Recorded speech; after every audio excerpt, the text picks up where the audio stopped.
Hi friends, welcome to Mithras விருந்து. நம்ம இன்றைக்கி ரொம்பவே டேஸ்டியான நல்ல ஒரு ஹெல்த்தியான ஸ்வீட் ரெசிபி தான் செய்ய போகிறோம். ஒரு கப் கோதுமை மாவும் 2 வாழைப்பழம் வச்சு ரொம்பவே டேஸ்டியான ஒரு ஸ்வீட் ரெசிபி இது. கண்டிப்பாக குட்டீஸ்லேருந்து பெரியவங்க வரைக்குமே விரும்பி சாப்பிடுவாங்க. இது ரொம்ப ஹெல்த்தியான ஸ்வீட் ரெசிபின்னு மட்டும் இல்லை, சாப்பிட்றதுக்குமே ரொம்பவே டேஸ்ட்டாக இருக்கும். அது மட்டும் இல்லாமல் பார்த்திங்கன்னா நல்லா மனமாகவும் இருக்கும். கண்டிப்பாக எல்லாருமே விரும்பி சாப்பிடுவாங்க. சரி வாங்க எப்படி பண்ணுறதுன்னு வீடியோக்குள்ளே போய் பார்க்கலாம். நான் 3/4 கப் அளவுக்கு வெல்லம் எடுத்திருக்கேன். வெல்லத்தில் தூசு மண் ஏதாவது இருக்கும், அதனால் நான் வெல்லத்தில் கொஞ்சமாக தண்ணி சேர்த்து மெல்ட் ஆனதுக்கு அப்புறமா வடிகட்டி சேர்த்துக்கிறேன். சப்போஸ் நீங்கள் சேர்க்குற வெல்லத்தில் தூசு மண் எதுவுமே இல்லைன்னா நீங்கள் இது போல் மெல்ட் பண்ணி வடிகட்ட வேண்டாம், டேரெக்டாகவே சேர்த்துக்கோங்க. நான் 1 கப் கோதுமை மாவுக்கு 3/4 கப் அளவுக்கு வெல்லம் எடுத்திருக்கேன். உங்கள் சுவைக்கு ஏற்றவாறு வெல்லம் கூடுதலாகவோ குறைவாக சேர்த்துக்கோங்க. வெல்லம் பாருங்கள் நல்லா மெல்ட் ஆகிடுச்சு. இப்போ ஸ்டவ் ஆஃப் பண்ணிவிட்டு ஆறுனதுக்கு அப்புறமா வடிகட்டிக்கலாம். பேன் சூடானதும் 2 ஸ்பூன் அளவுக்கு நெய் சேர்த்துக்கிறேன். உங்களுக்கு தேங்காய் எண்ணெயுடைய ஃப்ளேவர் பிடிக்கும்னா நெய்க்கு பதில் நீங்கள் தேங்காய் எண்ணெய் கூட பயன்படுத்தலாம். அந்த ஃப்ளேவர் ரொம்ப நல்லா தான் இருக்கும். இப்போ பாருங்கள் நெய் எல்லாம் மெல்ட் ஆகிடுச்சு. இப்போ இது கூட 10 முந்திரி சேர்த்துக்கோங்க. நெய்யில் ஃப்ரை பண்ணி எடுத்துக்கலாம். இந்த ரெசிபிக்கு சேர்க்குற ட்ரை ஃப்ரூட்ஸ் எல்லாமே ஆப்ஷனல் மட்டும்தான், விருப்பம் இல்லைன்னா ஸ்கிப் பண்ணிவிடுங்க. ஸ்டவ் மீடியம் ஃப்ளேமில் வச்சு வதக்குங்க, இல்லைன்னா கரைஞ்ச மாதிரி ஆகிடும். இப்போ பாருங்கள் நல்லா கோல்டன் ப்ரௌன் கலர் வந்துடுச்சு. இப்போ ஒரு பவுலில் ட்ரான்ஸ்ஃபர் பண்ணிடலாம். இப்போ இது ஒரு ஓரமாக இருக்கட்டும். இப்போ இது கூட 2 வாழைப்பழம் சின்ன சின்னதாக நறுக்கி சேர்த்துக்கோங்க. வாழைப்பழம் நல்லா பழுத்த பழமாக சேர்த்துக்கோங்க, அப்போ தான் ஃப்ளேவர் ரொம்ப நல்லாயிருக்கும். இப்போது ஸ்டவ் மீடியம் ஃப்ளேமில் தான் இருக்குது. வாழைப்பழம் நல்லா கொஞ்சம் சாஃப்டாகிற வரைக்கும் வதக்கிக்கோங்க. வாழைப்பழம் நெய்யில் வதக்கும் போது பார்த்திங்கன்னா நல்லா கமகமன்னு வாசம் வரும். வீடு ஃபுல்லாக பார்த்திங்கன்னா நல்லா மணமாக இருக்கும். இப்போ பாருங்கள் நல்லா வதங்கிடுச்சு. எந்த அளவுக்கு நல்லா சாஃப்டாகிடுச்சு பாருங்கள். இந்த அளவுக்கு வதங்கிடுச்சுன்னா போதும்.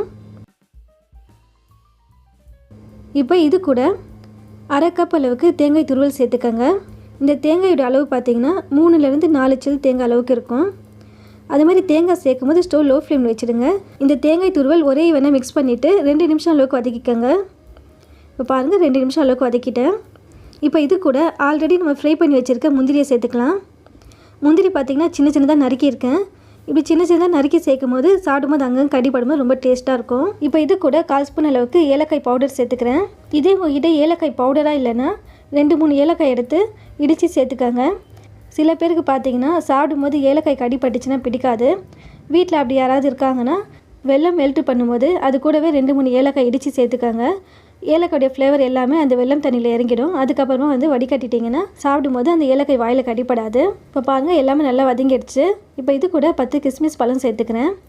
இதே நீங்கள் முந்திரி ஃப்ரை பண்ணும்போது கூட கிஸ்மிஸ் பழம் சேர்த்து ஃப்ரை பண்ணிக்கலாம். இப்போவும் சொல்கிறேன், ட்ரை ஃப்ரூட்ஸ் உங்களுக்கு ஜஸ்ட் ஆப்ஷனல் மட்டும்தான், விருப்பம் இருந்தால் சேர்த்துக்கோங்க, இல்லைன்னா ஸ்கிப் பண்ணிக்கோங்க.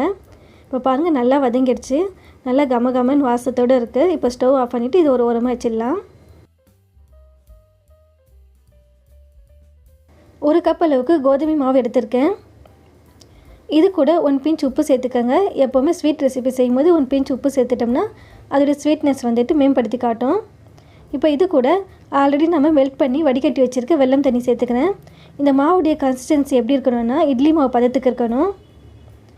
இப்போ பாருங்கள் நம்மளுக்கு தண்ணி எந்த அளவுக்கு தேவையோ பார்த்து சேர்த்துக்கலாம். மாவில் கட்டிகள் இல்லாத மாதிரி ஒரே வேணால் மிக்ஸ் பண்ணிக்கோங்க.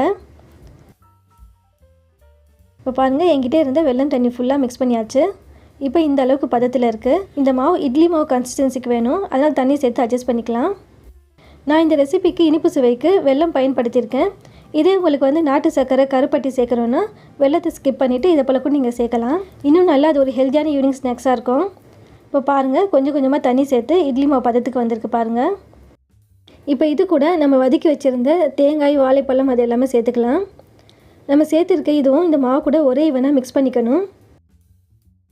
அங்கங்கே கட்டிகள் இல்லாத மாதிரி ஒரே ஈவனாக சாஃப்டாக மிக்ஸ் பண்ணி விட்டுக்கோங்க. இப்போ பாருங்கள் நல்லா ஒரே ஈவனாக மிக்ஸ் பண்ணிட்டேன்.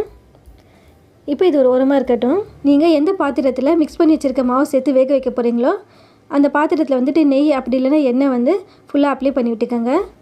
டெக்கரேஷனுக்காக நான் கொஞ்சமாக முந்திரி பருப்பு சேர்த்துக்கிறேன். இந்த டிஃபன் பாக்ஸ் பார்த்திங்கன்னா அகலம் குறைவாக இருக்கும், நல்லா உயரமாக இருக்கும்.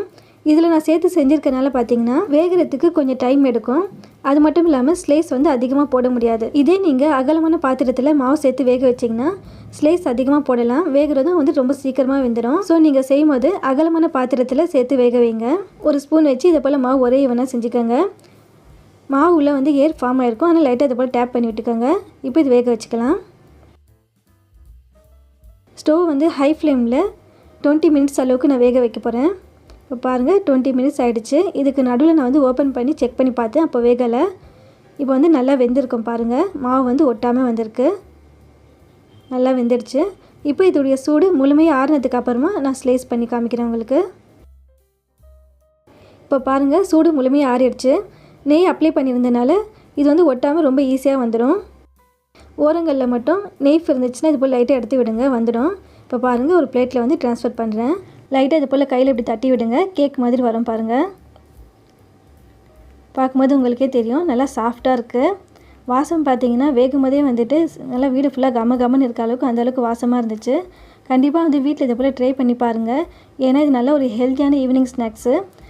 எண்ணெயில் ஃப்ரை பண்ணது வந்துட்டு ஈவினிங் டைமில் சாப்பிட்ற பதில் இதை போல் வந்துட்டு ஆவியில் வேக வச்சு சாப்பிட்டிங்கன்னா ரொம்பவே ஹெல்த்தியாக இருக்கும். கண்டிப்பாக குட்டீஸ்லேருந்து பெரியவங்க வரைக்கும் ரொம்ப விரும்பி சாப்பிடுவாங்க.